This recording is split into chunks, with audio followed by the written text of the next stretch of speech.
Thanks, Kira. So, hello everybody, and thanks for joining this webinar. I'm Andrew Campbell-Edie.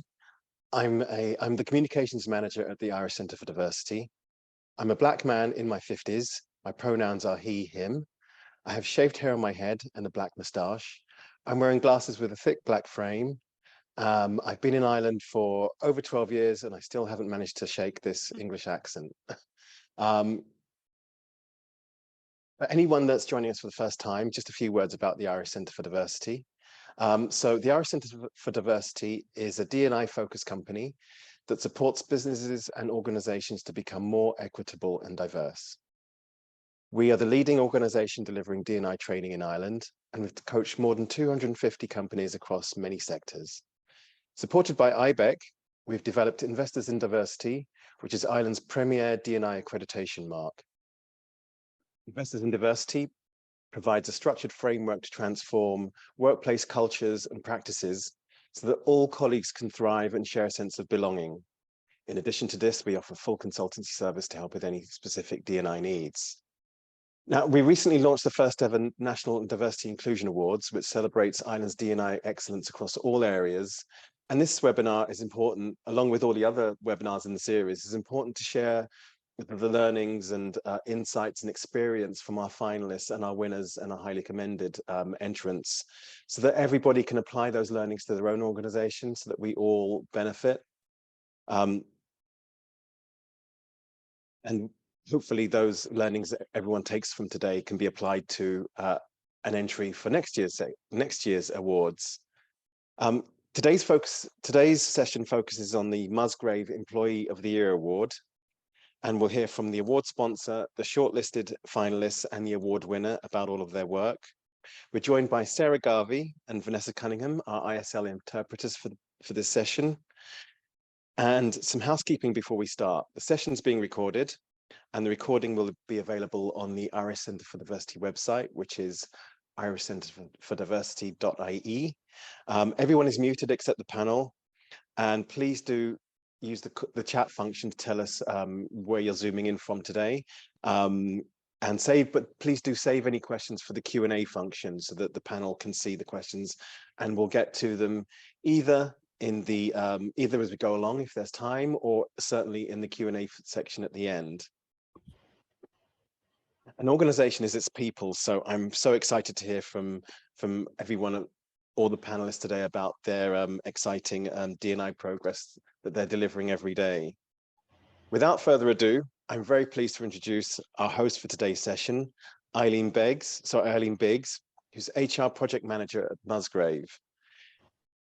Before we start, it's important to mention that while Musgrave is a leader in the D&I space, to maintain the award's integrity and transparency, they, like the other sponsors and the Irish Centre for Diversity, were excluded from entering the awards process and had no part in the judging.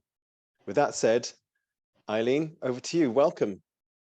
Thanks, Andrew, and it's great to be here nearly this afternoon. We're approaching 12 o'clock Irish time. So I am a white woman. I won't disclose my age, but I'm going past my 30s, with shoulder-length brown hair.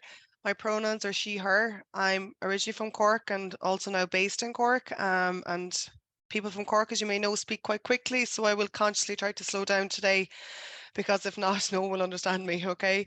I'm very proud to be here from Musgrave. I look after resourcing and I&D in Musgrave, and we're very proud to be involved with the National Centre for Diversity for the first year of the awards. I&D is really important to us in Musgrave. We, like a lot of organisations, have been on a journey, really looking at how we can create a more inclusive Musgrave. And I suppose in particular over the last 12 months, we have mobilised and established 5 employee resource groups. And they're really significant for us because it's allowing us to widen the circle of involvement and influence to shaping our I&D strategy and also into the actions we're taking. And what we've seen through those employee resource groups is the passion and enthusiasm of our colleagues, but also getting more insight into the lived experience of colleagues as well, which is key to obviously shaping how we can become more inclusive into the future. We recently marked International Women's Day, where a subgroup of our gender ERG came together to run a webinar, but also a competition to engage more colleagues, and was really well received. And it really was a great opportunity to get more colleagues involved in marking that. We've also launched a number of new policies involving the ERG in these as well, such as our menopause policy and also extending maternity policy. And we hope to have a lot more family-friendly policies into the future. The Employee of the Year award in particular is really a special award. And I suppose the reason it's so special is that it really acknowledges and recognises colleagues that go above and beyond to help their organisations be more inclusive. A lot of the work they do is in addition to busy day jobs, but it really shows the passion and enthusiasm. I really believe that small changes continuously over time lead to a big change and really help organisations be more inclusive. And today it's going to be fantastic to learn from others in terms of all the finalists, what they've been doing in their organisation. On the night, it was so inspiring listening to the stories and what all organisations are doing. But I suppose in particular, today is about the individuals and finalists on today's call. And I'm delighted that we're joined by most of the finalists for this category. So I'm now going to start by introducing our first finalist, Danny P.O. Murphy from DBFL Consulting. Feedback from the judges was that Danny's passion to create a foundation for diversity and culture change in DBFL Consulting and his approach to putting diversity at the heart of the design process was really inspiring, and they took a huge amount from this. Danny, it's great to have you here today. Danny Pios, apologies. No worries. Can you please tell me in your own words the impact this is having in your workplace? We'd love to hear more. Thanks very much, Eileen. Hello, everyone. I'm Danny Pio. I work as an associate with DBFL Consulting Engineers in our transport department. To self-describe myself, I am a cisgender man in his 30s. My pronouns are he, him. I have a short beard with green eyes, and I have brown hair tied back in a bun. I'm currently going through my hipster phase at the moment. Very good. And I'm originally from Kerry, so not too far away from yourself, Eileen.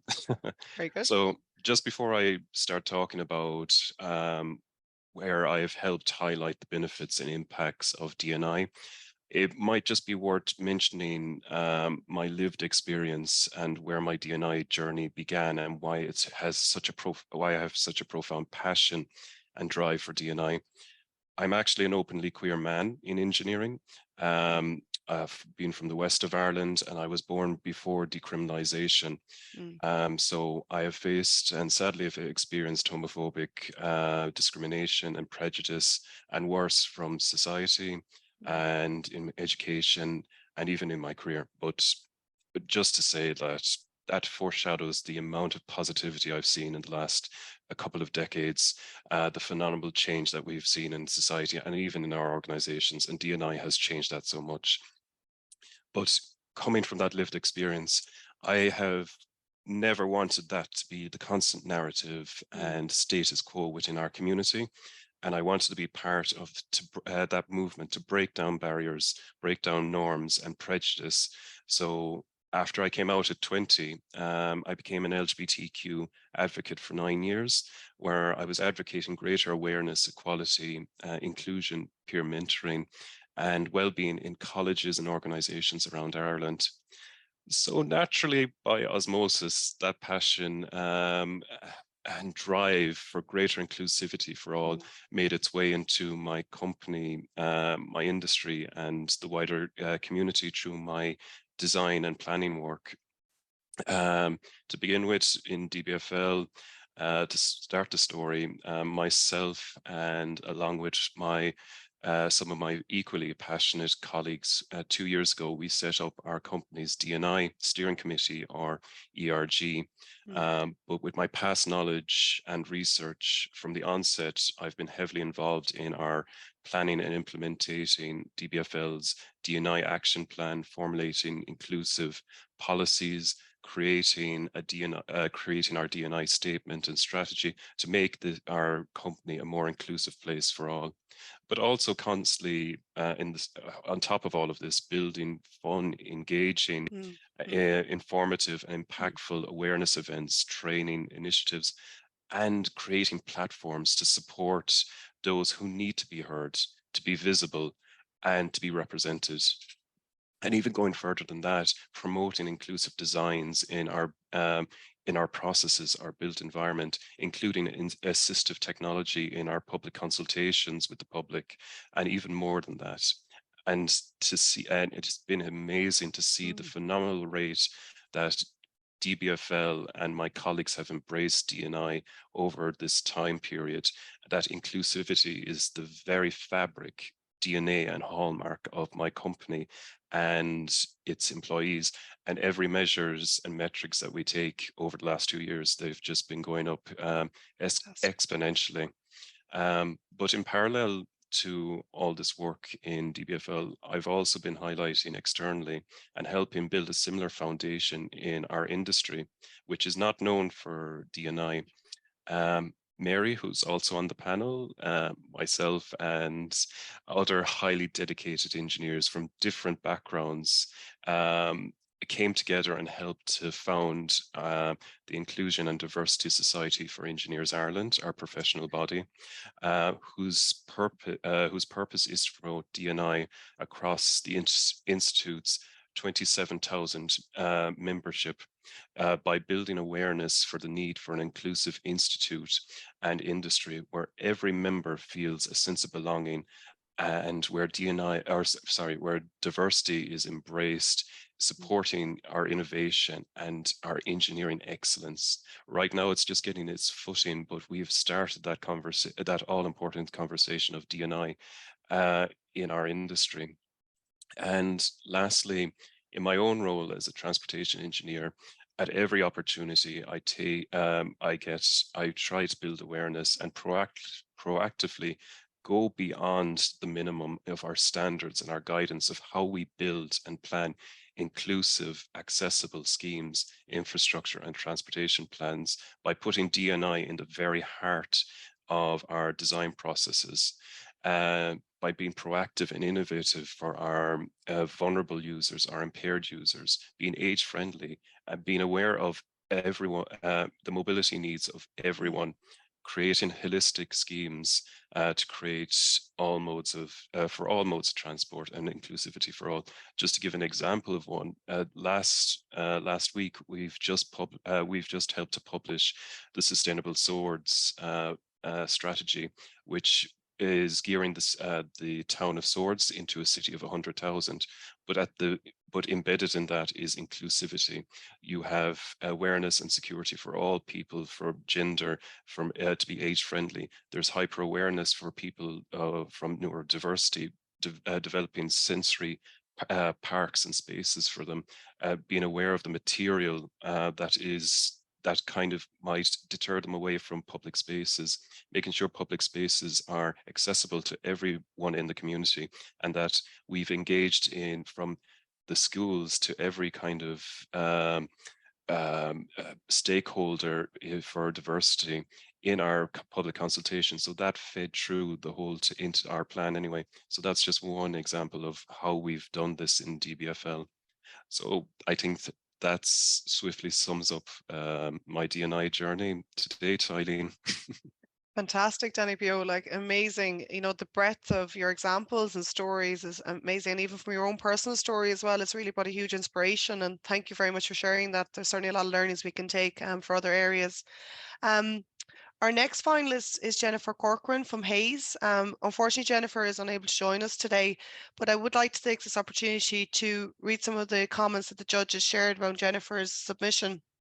So the judges commented regarding Jennifer was that she showed a real strong personal connection to LGBT and really used the ability of her own story to make a great impact where she works. It's unfortunate she's not here today, but it's great just to hear that acknowledgement from the judges. Our next finalist in this category is Dr. Mary Doyle-Kent from the South East Technological University.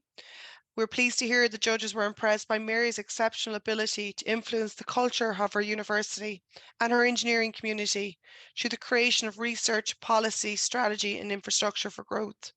Mary, these are great comments and you're very welcome today. It's lovely to have you here. We'd love to hear more about this.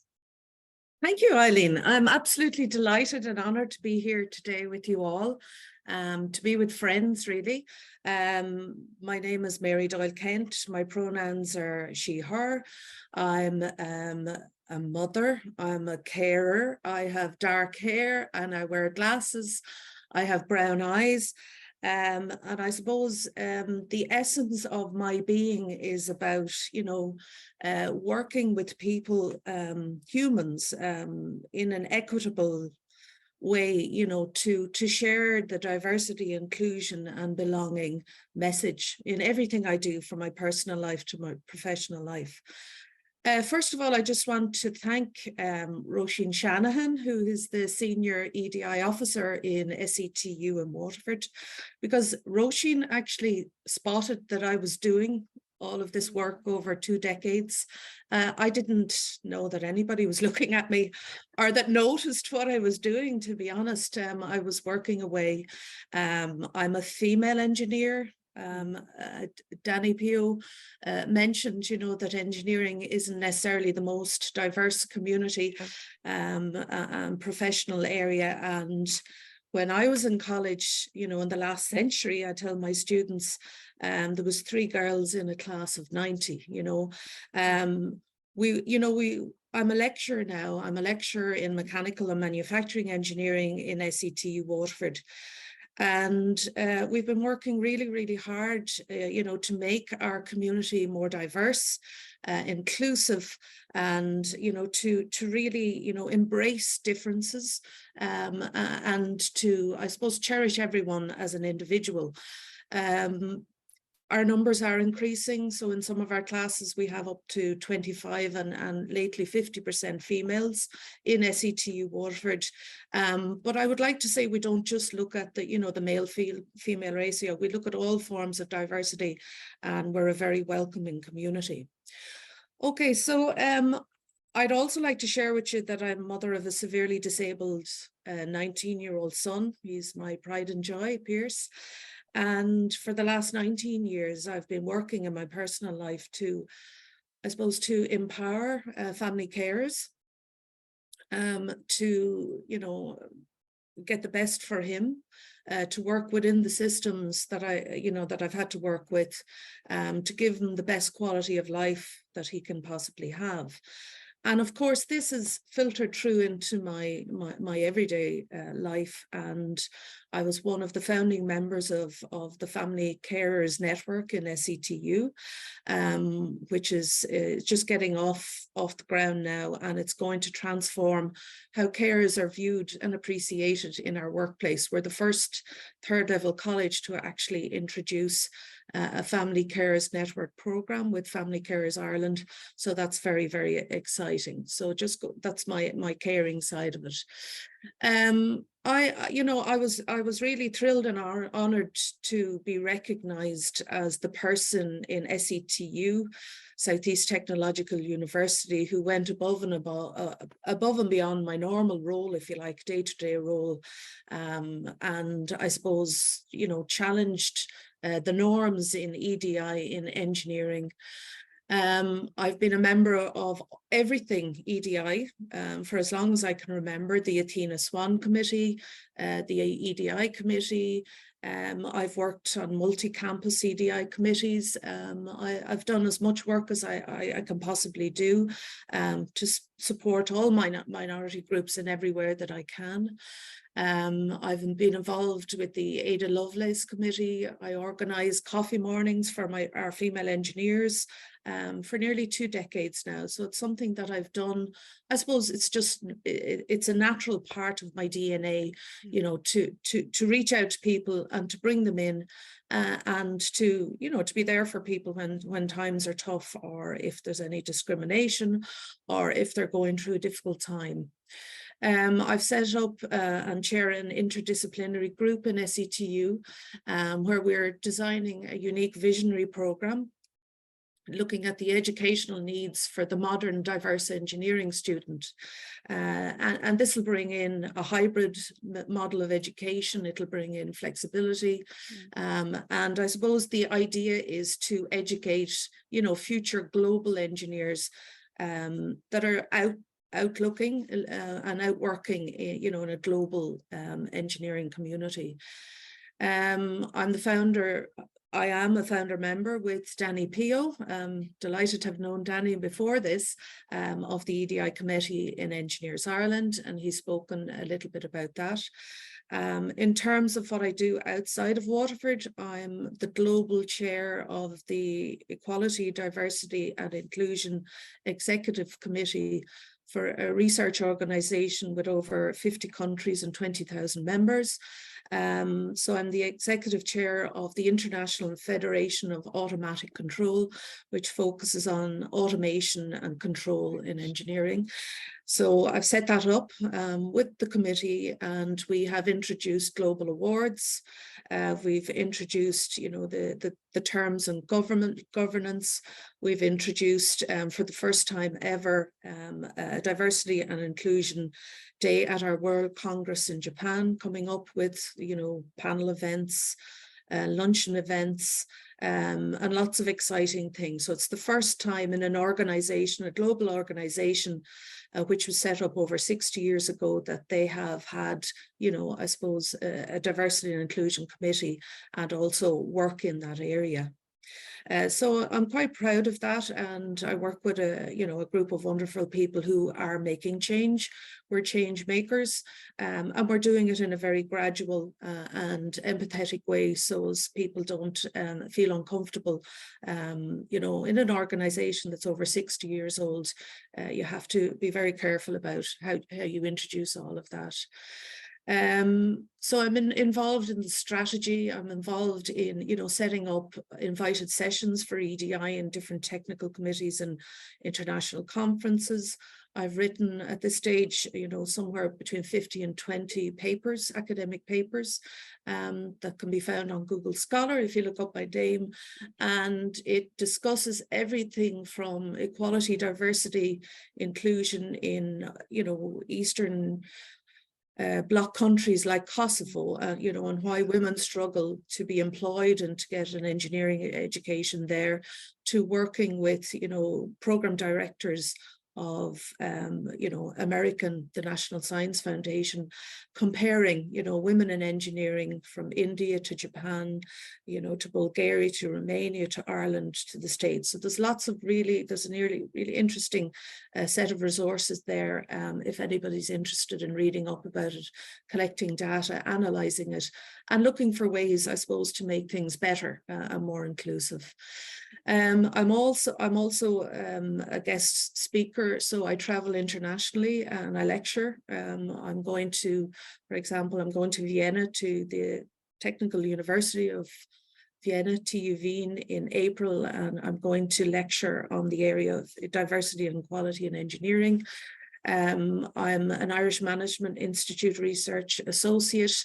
So I speak in lots of different continents and countries about diversity and inclusion. And I want people to realize that, it's not just, it is, of course, very good for business to have diverse personnel and diverse employees, but it's, it's a really good feel-good feeling also to treat people properly, to be there for them, to understand life journeys, and always to be that go-to person that can make a difference in the individual life. So thank you very much. I hope that gives you a little insight into why I was put forward and shortlisted. Mary, that was amazing. And again, the breadth of what you do, and also that it's across all different areas of diversity, is amazing too. I suppose I have one follow-on question. You mentioned you're the first kind of university to set up a family carers network. Any advice for other organizations or universities in setting one of those up? Yeah, well, Family Carers Ireland have a succinct programme that you can contact them about, and they have, I suppose, a number of things that they go through. They send out a questionnaire, then they look at the data they collect. I think, we need to be cognizant that 1 in 3 of us will be a family carer at some stage in our life. It may be for a short period or a long period. But as Family Carers Ireland would say, family carers are the best employees you could possibly have. And it's about understanding the journey. So I would recommend any organization that's out there that really wants to make a difference and that really wants to be, inclusive, and particularly you, HR manager, I'd say contact Family Carers Ireland. It really is one of the best things that you can do for your organization. And there's there's a system, there's a program that they have in place that they can engage with you on. Fantastic. That's great. Can I just say one last thing? Of course, yeah. I'm very proud of SETU because we've just recently won a European award for diversity and inclusion, equality, diversity and inclusion. And it's a great thing. It's really fantastic. To see that the work that we're doing in SETU is being recognized and rubber stamped really on a European level. Thank you. Yeah. Well done. That's great. Thanks, Mary. So moving on now, it's time to hear from Mei-Ling Yap from CPL, who was also a finalist in this category and was highly commended by the judges. Mei-Ling blew us all away on awards night with her very personal address to the audience. She acts as a mentor to others in CPL and is a clear inspiration to people with disabilities, and is the ultimate example of you can see it, you can be it. We'd love to hear from you now, Mei-Ling, about your own experiences, about how you help inspire, encourage and support people with disabilities and who are looking to join the workforce, or what we can do as a team to learn from you. Welcome, Mei-Ling. It's lovely to have you here today. Thank you, Eileen, and thank you for having me on this wonderful call here today.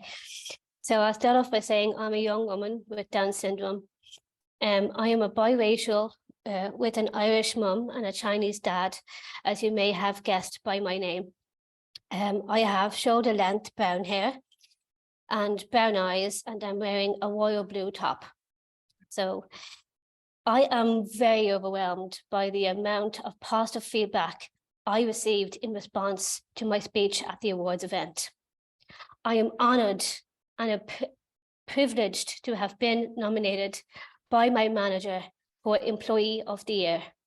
And I am delighted to have received the highly commended award. So to give you some insight into the work that I do. So at CPL, I am responsible for coordinating Ability Day. I research on jobs for people to take part either with seen, unseen, inherited or acquired disabilities. I also sit on the DE&I committee, and I partake in those meetings. I also am the anchor for CPL News. So the impact of this to the organization is big. So having the CPL News updates the entire business to our brands, various occasions around Ireland, CEE, Poland, Eastern Europe, and to our clients. As well as this, I have also hosted the Disability and Accessibility Cafes with great success.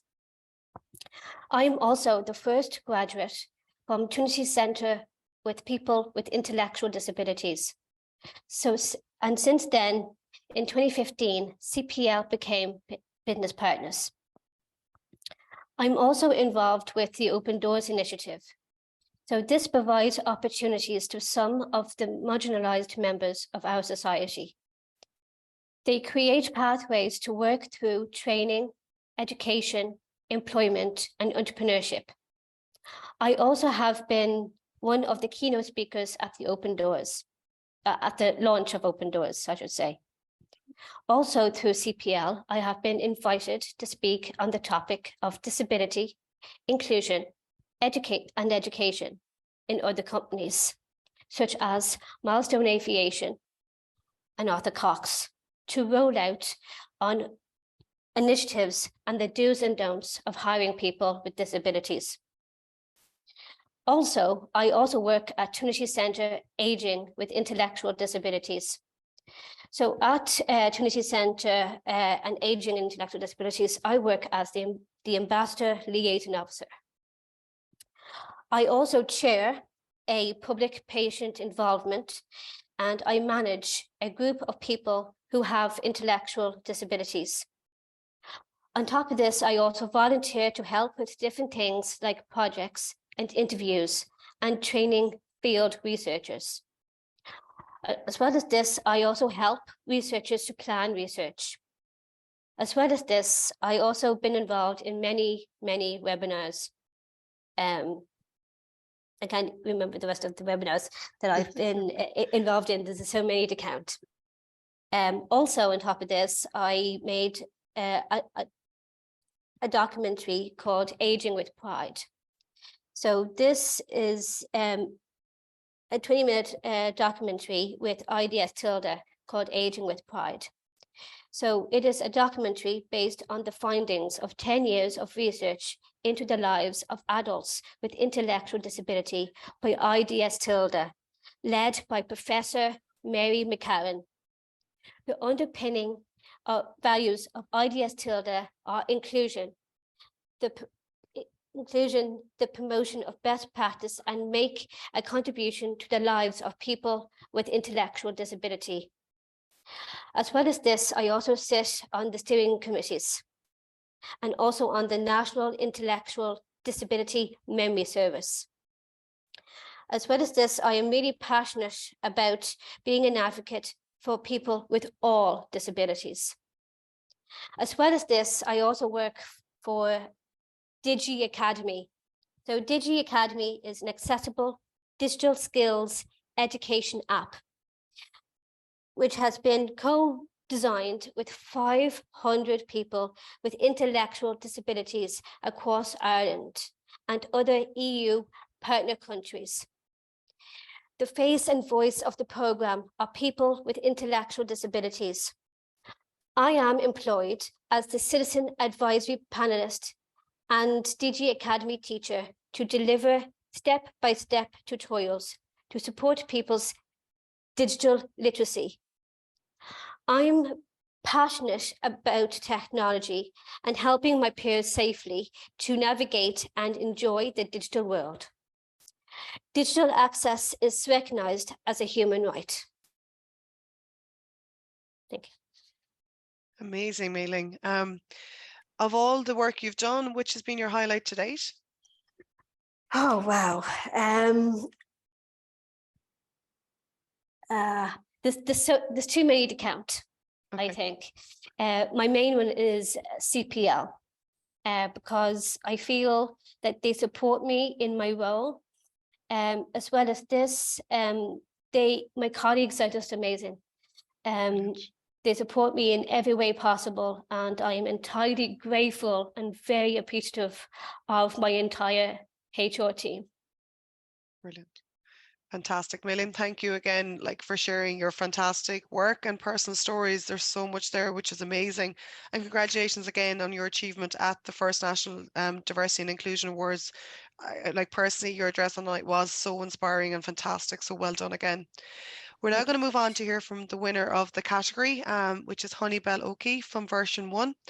Some comments from the judges that I'll read here is that in selecting a winner, the judges believe they found an exceptional example of how one person can advocate in an organisation. A test lead by day, this individual proposed a concept of having a woman in tech network in 2019. This was well received by the executive board and a pilot group was set up. Eventually, this expanded into a global network and now represents over 600 women, which is phenomenal across the organisation. Our award winner successfully pioneered the need for support to help with career progression for women in the tech industry. They're currently seeking to partner with external organisations to expand the reach of this and to grow the community impact of this initiative. We can't wait to hear more about this, Honeybell, and it's great to have you here today. Thank you very much, Eileen. Thank you. And it's nice. Thanks for everyone for having me here as well. My name is Honeybell. I'm to describe myself, a Black woman in her 30s. Thank God, still within 30s-ish. My pronouns are she, her, and I'm a test lead with version 1 and also the Global Women in Tech lead for version 1 as well. As based on Eileen's introduction, Women in Tech is one of the things when I first started with version 1 as a tester before moving up the ranks.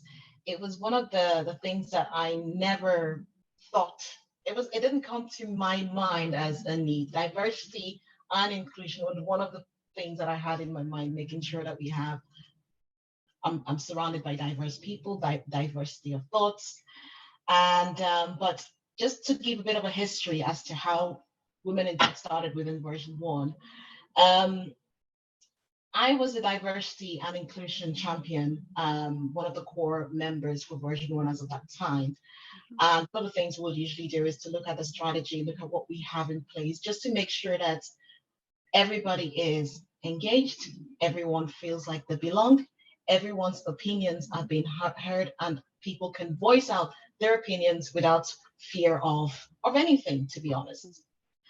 And as a result of that, I loved my role, and it was more of making sure the cultural aspect of it, because I'm originally from Nigeria, and bringing my culture to work, bringing all of me to work is really, really important. So that was what I was doing with diversity and inclusion. And we had an event, I think it was a cultural event. And I'm part of a team, one of our clients, a big team actually. And one of my colleagues, not within my team, she just came over and she says, I like the way your team, you people, like you guys interact with each other. You talk about so many things like as if you're family. I don't have that with my team, and it's no offense to my team. And I was like, what do you mean? What I don't understand, because I had my own bubble, and I'm in this space where I feel confident. I like what I do. I have coffee with people. I have empowering conversations with my colleagues. And someone who is actually part of the organization was telling me something totally different from her own experience. And she said, it's because my team, I work remote, my team is scattered across all over Ireland, the UK, Northern Ireland, and I don't have that. And as you know, Honeybell, there are not a lot of women in the IT sector. So it's really, really hard. So it's just me on my own. And that was when my bubble just busted, because I was in this bubble where it's just, I am happy, I am sunshine, everything. And that was when my eyes actually opened to start to realize that we don't really have a lot of women in the organization. And the women that we have, what are we doing? What are we doing to encourage them? What are we doing to enable them to achieve their goals? And also as well, what are we doing to empower the next generation? So that's how Women in Tech came about. But the funny story was, when I thought about it, I had the head of our one of our directors. I had this conversation with her. I was going to I booked a meeting in my calendar. The passion was so hot. I was like, I need to get this off my chest. This is something that we need to do. This is something we need to have. So I said, can I have a chat with you? Prepared all my slides, my PowerPoint, justification for why we need X, Y, and Z. And I went over 30 minutes meeting, and I said, Lorna, we need to do this. This is the reason why. I was about to open my laptop to start to explain. And she was like, yeah, go for it. I didn't even have to. It was like I've prepared like a day's worth of work, and I didn't have to explain it. And it's just like, yes, let's go for it. It's a brilliant idea, and it's something that it's needed. It's something that we need. And that's how we started as a pilot. So it was something that we started in 2019. The first thing that we had was a group of core members, like the support group. So I had 3 ladies who, until this day, I am forever grateful. And one of them is on the call, and I would really, really appreciate all the help. Fernanda, everybody needs a Fernanda in their life. That's what I would say. And I had the conversations with these ladies, and they were like, yeah, let's go for it. So we started planning. We had our first catch up, our first intro call with the ladies in that pilot group. There were about 20 of them as of that time. And it was more of selling the idea to them, because everybody's different. Different people want different things from a group. So it's actually saying, this is what we're planning. What are your thoughts? What do you want to see from this group? And it was empowering, it was inspiring. People shared their stories, and that's how we started. And then afterwards, the pilot, everything was going really well. People were having more in-depth conversations with their line managers about their career progressions. We had women who were on hand to support other juniors to be able to review their performance and their quality performance. We had buddies just within that focus group, because we wanted a situation where we could use that to understand what we're doing right, what we're doing wrong, and what gaps. And then last year, everything was a success. Last year, we decided to go global. Now in version 1, we have different offices in different locations. spread across Ireland, the UK, Spain, and India. And it was one of those things, is like, go big or go home. That was what we just decided. Let's rip it off and just let's do this. So we first of all had a mission, what it is that we wanted to achieve at a group level. But the way we knew the only way that we knew that we could achieve that was to break things in bites, taking the analysis that we did from the pilot group that we started, because it was more of people would be able to understand each other. You know, we've got cultural differences as well. So in terms of different cultures, different countries, they have different ways that they do things. So it's being able to take that into consideration. So the first thing we did was to come up with our mission, what we wanted to achieve. And we still stand by it, whatever it is that we're doing as a Women in Tech group for version 1. If it's not creating awareness, if it's not creating empowerment, if it's not creating impact, either for the people within or the next generation, we're not doing it. So that has been our ethos since day one. That's how we have driven things. So our initiatives, everything has to be awareness, empowerment, and impact. So we started off with having leads across each location. So these were women who were passionate about women in tech, who were passionate about seeing a difference, making a difference. We got all the ladies together and we started off. So we had intro sessions. The leads organized introduction sessions with their groups. And the beautiful thing about it is within those locations, so this is like, we spread from 20, we're now over 700, by the way. We spread across from just one location to 8. But at the start, it was really important to be able to have that conversation with the women in the group. What do you want from your Women in Tech? Not the company telling you what you should want. What do you want to achieve? We had that across all the locations. And the beautiful thing is, each location had something different that they wanted. Obviously, everyone wants gender equality. Obviously, everyone wants to close the gap. But it was really different in some locations. For example, Ireland wanted more of to be able to network, to be able to connect with each other and empower each other and inspire each other. But the likes of London, the London group wanted more of, we want to inspire girls. We want to focus in the next generation. We want to make sure that the girls who are coming up do not face the same challenges that we faced. And it was just so beautiful hearing all this different objectives from different locations, but we let them run with it, and that's what they're doing, and it's beautiful and it's powerful. And across the group, we have run over 22 since last year, over 22 initiatives, and with commitments. We have 3 key commitments as well, making sure that 80% of the women within version 1 participate in Women in Tech activities. So this could be anything that falls into that, what I've explained: awareness, empowerment, and impact. And also as well, empowering the Women in Tech group. So it's not more of, oh, this leads, go and do what you need to do. We would have sessions with the leads. We'll have resilience session. We would also invest in our leads as well, so that they can pass on that passion to their group. And also as well, to be able to get more ladies, more women, and more girls interested in tech.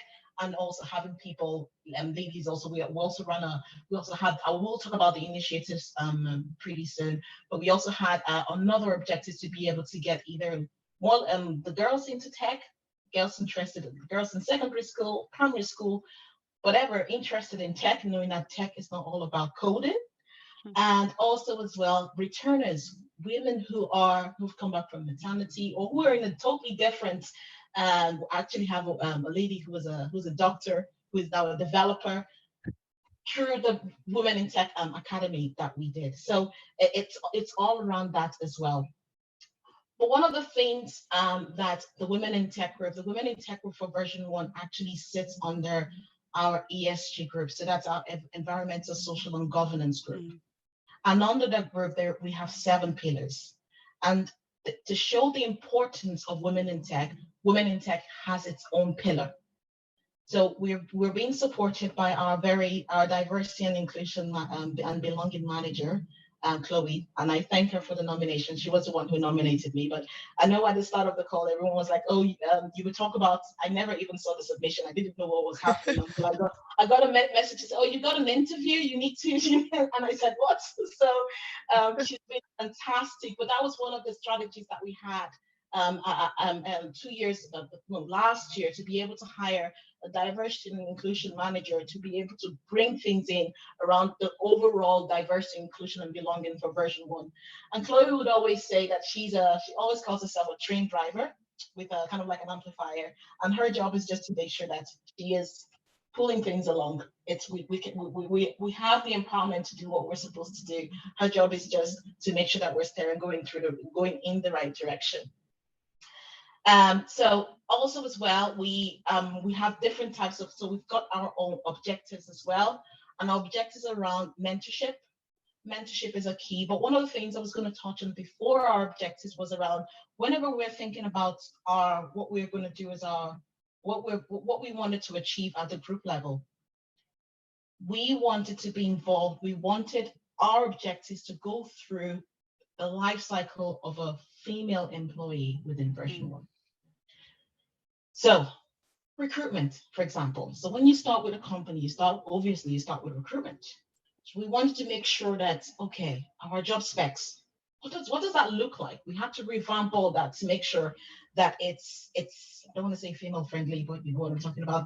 So it's to make sure that it's something that, because I think I read somewhere that like a statistics that to say a woman would want to make sure that she has ticked all the boxes before she actually hits apply, as opposed to a male, for example. So it's just to make sure that it is our job descriptions, the bullet points that we have, the descriptions we have are they are of skills rather than, oh, you must have Azure. What's the skill behind that? What is that? So that people can actually project themselves into that role. So that's one of the things that we took on board. And also as well, making sure that we have we call them DIBS, making sure that we have a DIBS, so that's diversity, inclusion, and belonging, making sure we've got a DIBS lens across our recruitment process.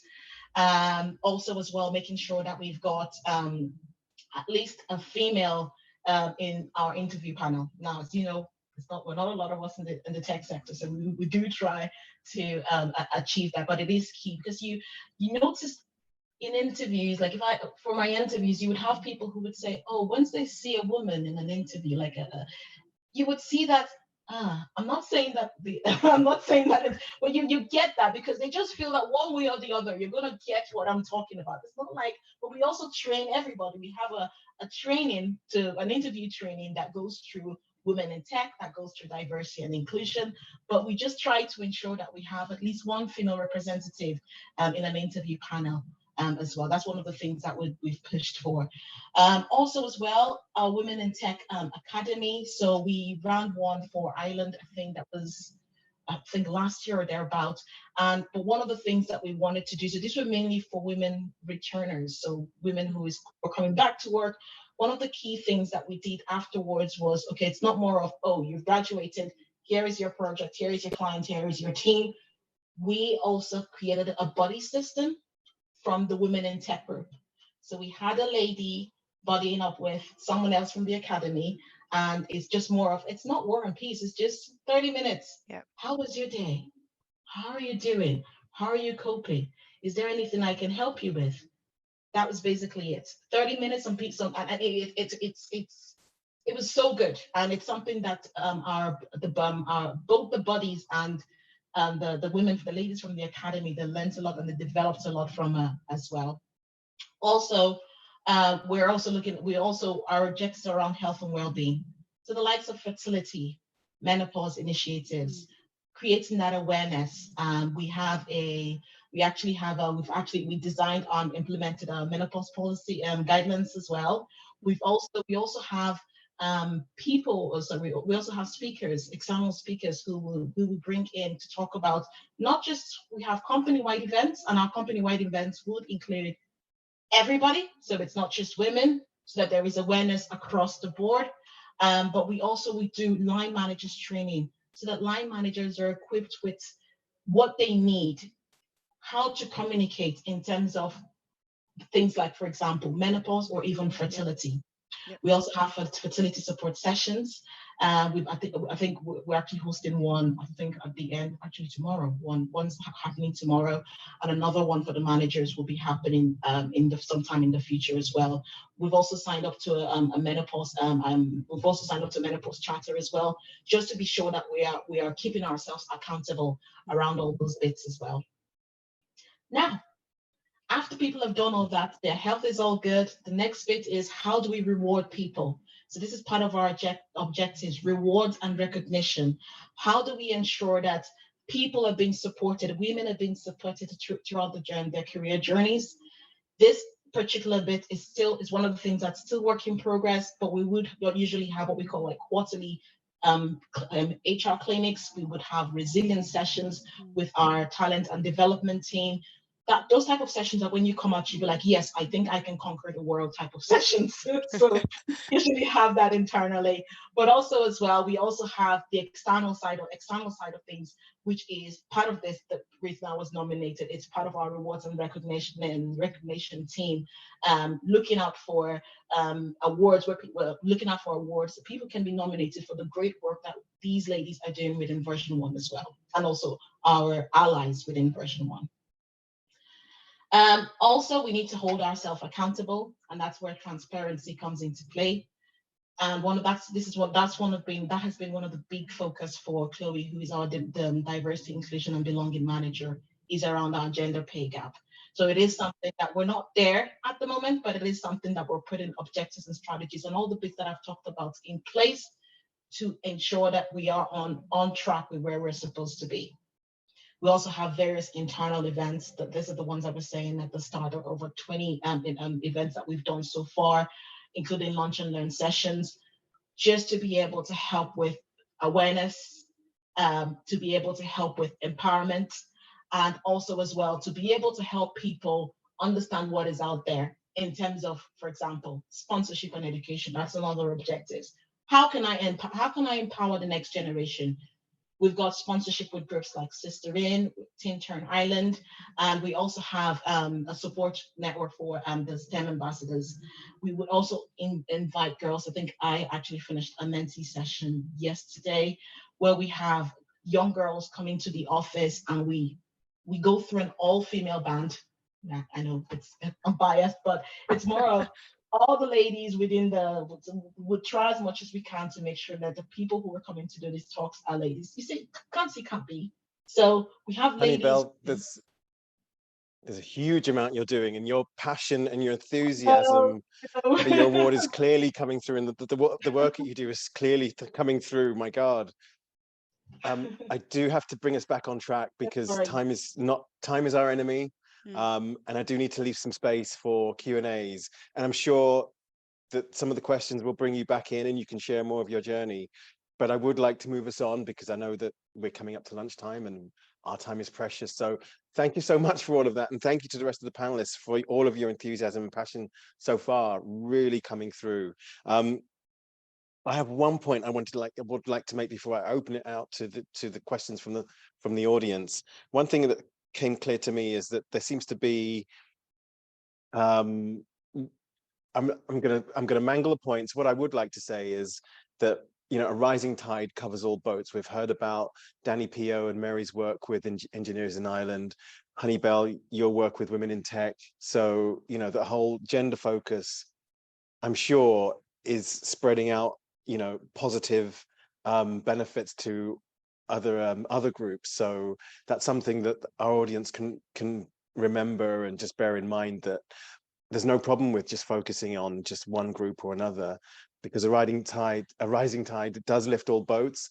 And as I was on a webinar earlier today, and one of the panelists made the point that just doing that one thing opens your eyes to other improvements that can be made in other areas. So, you know, if anyone's watching this and thinking, oh my God, you know, it's a big thing, it's not a big thing. You can just focus on one area and then slowly spread it out. Okay, that said, I must go to the questions.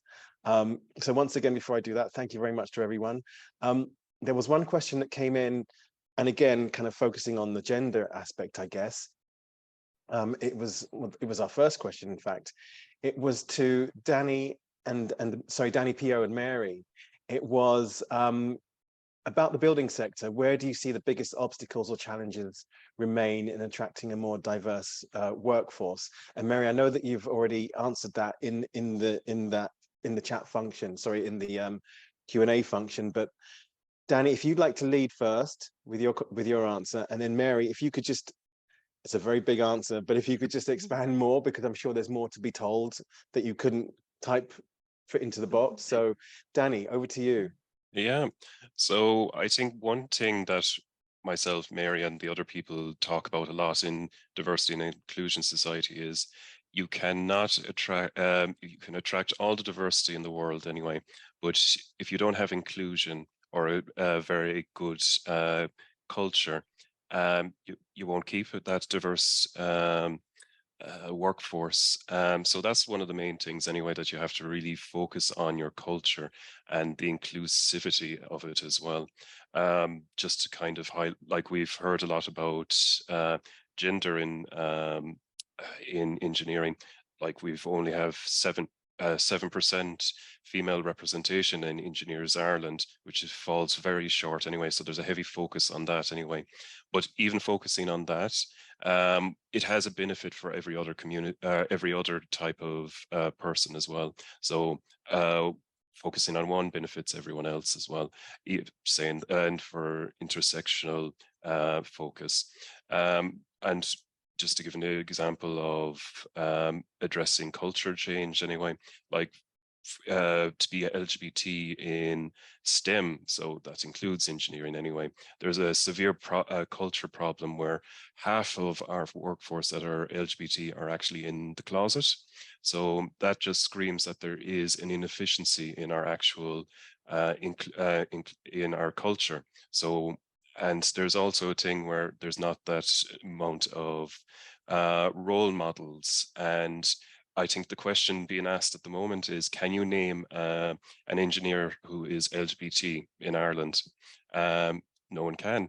The first thing that they could say is Alan Turing in the UK, one of the greatest engineers, I might say. But people also forget that you have Leonardo da Vinci. But again, there is that big gap there, and that's for one area. So there's also other areas that we have to focus on. One thing that we do have in great wealth of diversity is we attract different cultural diversity from all around the world, and also we attract a lot of neurodiversity as well. So we do have to celebrate that. Our differences that we bring to the table and our authentic selves have to be celebrated anyway, and we do have to be mindful of that. And I think the biggest thing and I think Mary would agree with this, is breaking down norms in society. So one of the key things that Engineers Ireland always does to try to attract more diversity is going to schools, developing mentoring programs to kind of break down the norms that you can be an engineer. The path is there for you. You can bring your authentic full self to it. And I think one of our biggest problems now that we're addressing is that there are norms in society. There's something in society that's like gender norms, that a woman, when you think of an engineer, you don't immediately assume a woman, or to be LGBT, you don't assume that you can be an engineer as well. So that's going out to addressing and tackling those barriers. That's the greatest barrier in our field anyway. So I think that's my thoughts there. If Mary has anything else to add. Danny, as always, yeah, you're very eloquent and you've got in there before me. What can I say? So well done on that. If I go back, I'd like to go back to primary schools and secondary schools. And Danny, Pio, you've said about, STEPS and Engineers Ireland and all the wonderful work that, science, the different sciences and engineering groups are doing. But, you know, we still have, you know, a lot of unisex schools. We've schools, I went to Loretto and Wexford, where none of the engineering subjects, you know, it's as basic as that, were offered, you know, and that's still the case, you know. So first of all, I think we need, if we want to be more diverse, we need to introduce the idea of science and engineering at a very early age, but particularly engineering, by, you know, allowing people experience the subjects, you know. Then, you know, I really do believe there's a very important piece of work that needs to be done with parents, with career guidance teachers, with the students themselves, of course, because if somebody comes home and just randomly says, oh, I've changed my CAO, I want to be an engineer, you know, they need support in that, and people need to understand, you know, why, you know, they feel they'd like to go down that avenue. The term engineering as well, I think, puts, you know, gender diversity, it puts people off, because who can define what an engineer is? It's such a broad range, you know, of possibilities, really. And I always say it's only as narrow as your imagination. You know, an engineer can go into any different field and can help people, you know, in their everyday lives in lots of different ways. So it's just extraordinary when you do actually explain, go out into schools and explain what it is.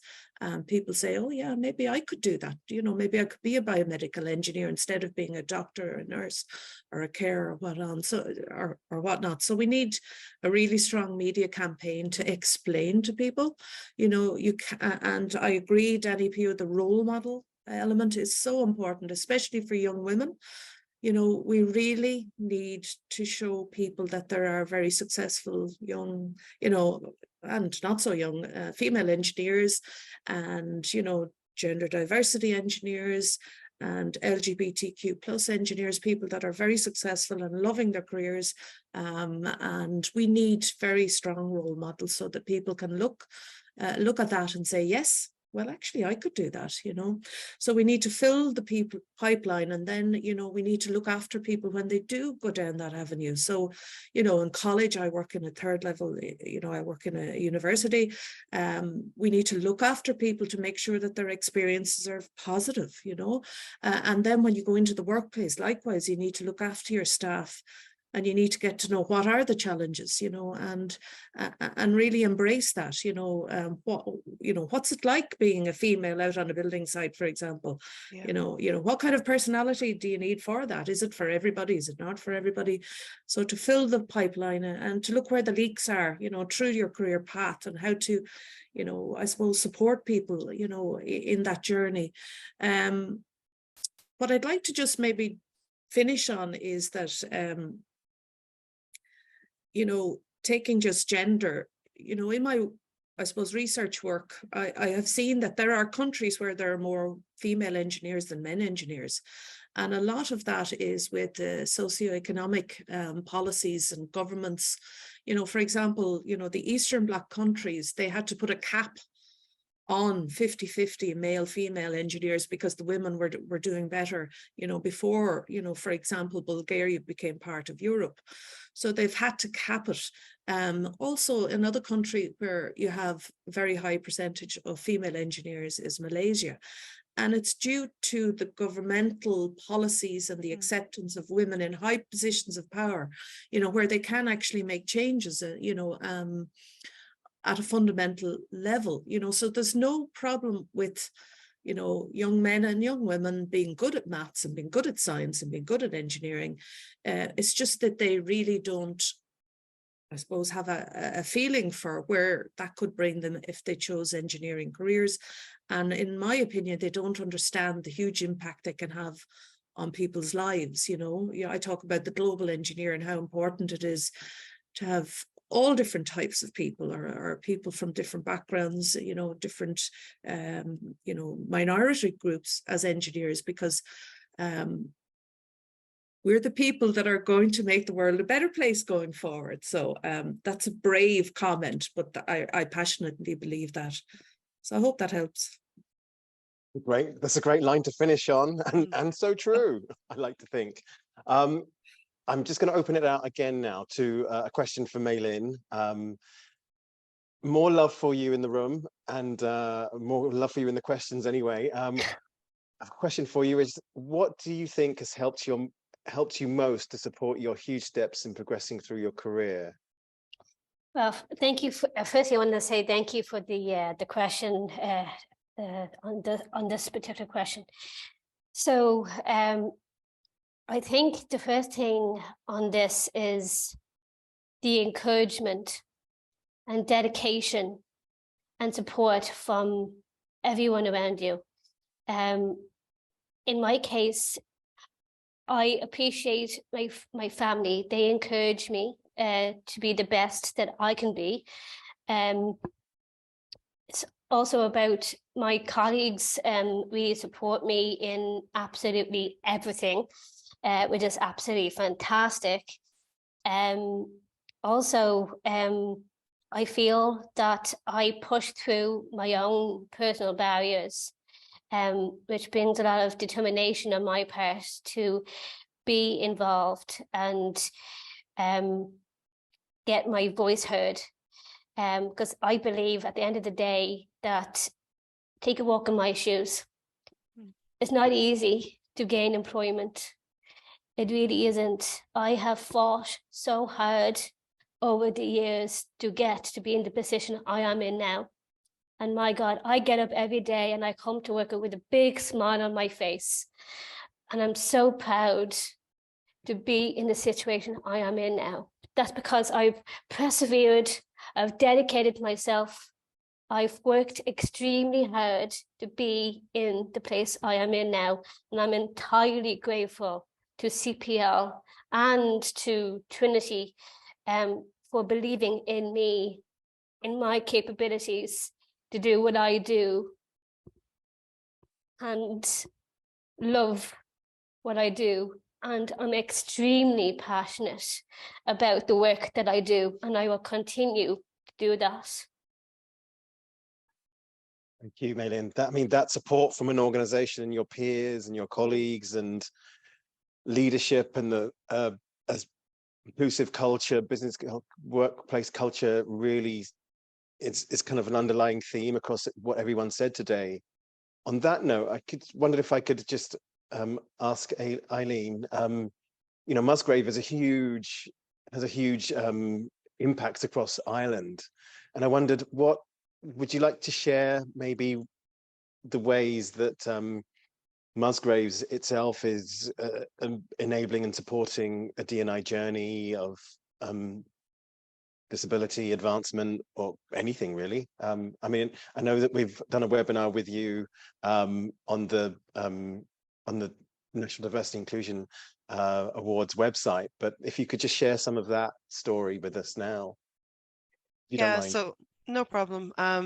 So I suppose in the disability space, look, we are earlier on our journey in that area.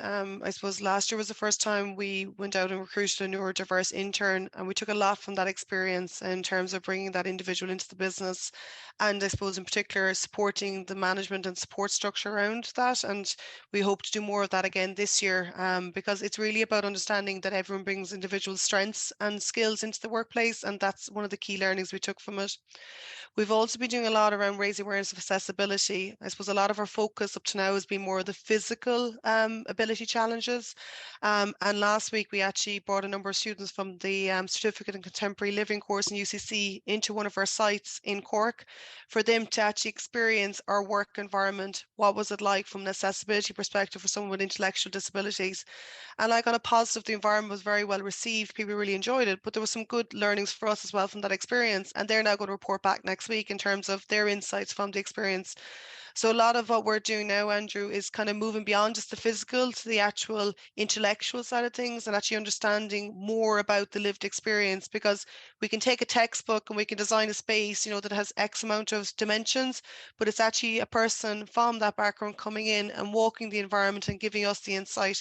And we plan then on the back of that to then look at how we can recruit more people with different abilities into our workplace, but also create that environment where people can be themselves and disclose if they have a particular ability, So we're seeing pockets of where people are saying, look, I have dyslexia or I have dyspraxia, here are some of the accommodations I might need, but we want that to be more integral as part of our culture. So it is a journey, like a lot of organizations would say.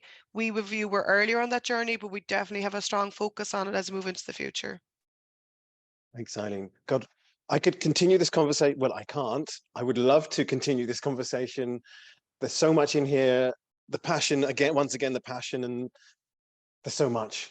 I can't, I've lost the will. I've forgotten how to speak. There's so much we could talk about, but time is against us. So I do have to wrap it up here. And I just, once again, would like to thank all our panelists. Thank Vanessa, who has done some great work on our ISL interpretation. I'd like to thank Kira, I'd like to thank James and the rest of the back of house team for putting all this together. So as I said at the start, the recording of this session will be available on the Irish Centre for Diversity website under our events tab. So please do have a look there in the next few days. You'll be able to download or view this session and all the other webinars in the series. I'm going to stop it there. But before I do, I'm just going to say, if you would like to continue this conversation, I'm sure that all our panelists here are available on LinkedIn or through other social media channels. So please do feel free to reach out to them. God, I should have checked that with you all before, shouldn't I? Before I said that. But I'm sure people won't mind, because learning, there's a great value in learning from your peers. Don't feel you have to go to, and I will be shot for this, don't feel you have to go to the experts like the Irish Centre for Diversity.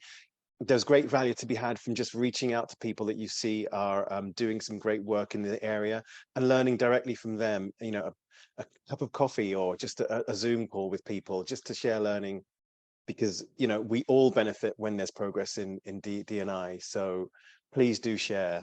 I'm going to leave it there.